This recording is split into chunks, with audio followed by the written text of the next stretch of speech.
Saksakallan gunarnavasya Vande Guru Sri Charanarabindam.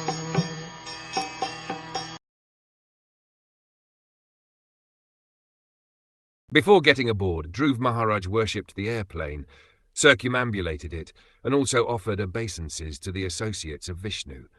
In the meantime, he became as brilliant and illuminating as molten gold. He was thus completely prepared to board the transcendental plane. In the absolute world, the plane, the associates of Lord Vishnu, and Lord Vishnu himself are all spiritual.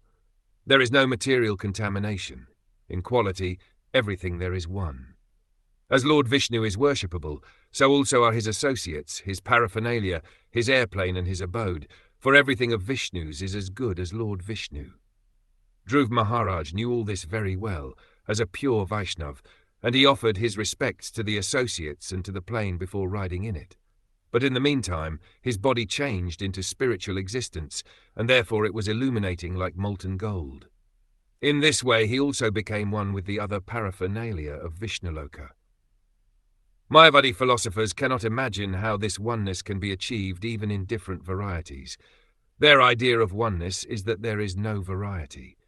Therefore they have become impersonalists. As Shishumara, Vishnaloka or Dhruvloka are completely different from this material world, so a Vishnu temple within this world is also completely different from this material world. As soon as we are in a temple, we should know very well that we are situated differently from the material world. In the temple, Lord Vishnu, his throne, his room and all other things associated with the temple are transcendental. The three modes, Sattva Guna, Rajoguna and Tamoguna, have no entrance into the temple.